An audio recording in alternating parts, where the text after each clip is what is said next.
एक पत्र है, वो पूछते हैं, गुरुजी पितरों की मुक्ति के लिए क्या उपाय हो सकता है श्राद्ध के अतिरिक्त।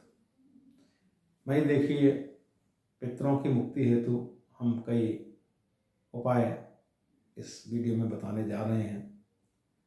एक तो आप विद्वान ब्राह्मणों के द्वारा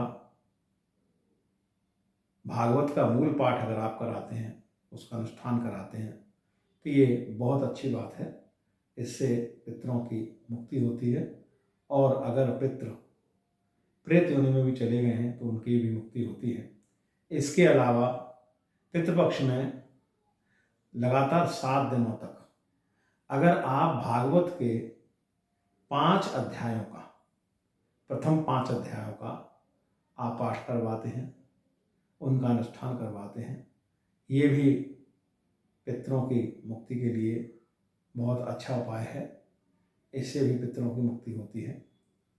इसके अतिरिक्त एक बहुत महत्वपूर्ण उपाय, और ये उपाय उस कथा से जुड़ा है जिसके अंतर्गत प्रारंभ में ब्रह्मा जी के 5 सिर बताए गए हैं, जो उनके एक अहंकार का प्रतीक था 5वां सिर। तो भगवान शिव के कहने से और भैरव जी ने अपने नाखून से उनके 5वें सिर को काट दिया था, लेकिन वो 5वां सिर ब्रह्मत्या के रूप में उनके उंगली से चिपक गया था और वो पूरे ब्रह्मांड में उसको लेकर के उपाय के लिए घूमे, लेकिन कहीं पर भी उस दोष से मुक्ति उनकी नहीं हो सकी।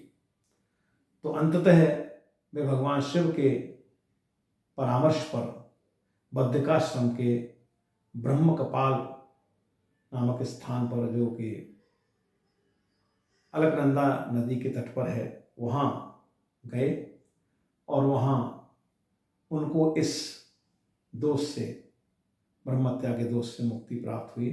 तो ये स्थान जो बद्रिकाश्रम में ब्रह्म कपाल के नाम से है, उस स्थान पर अगर हम किसी पितृ का तर्पण करते हैं, 7 अंजलि जल लेकर उनको तर्पण करते हैं, वहीं पर पिंडदान भी अगर करते हैं, तो निश्चित रूप से पितृ किसी भी भयंकर से भयंकर स्थिति में पहुंच गए हों, प्रेत योनि में पहुंच गए हों या और किसी निकृष्ट योनि में पहुंच गए हों, तो भी निश्चित रूप से उनको वहाँ मुक्ति प्राप्त होती है। तो ये जो स्थान है, ये बहुत महत्वपूर्ण स्थान है। यहाँ पर अगर आप पिंडदान करते हैं तो निश्चित रूप से उनकी मुक्ति होती है। ये कुछ उपाय हैं, इनको करने से आपको श्राद्ध के अतिरिक्त अगर ये उपाय भी करते हैं तो आपको पितरों को शांति प्राप्त होती है।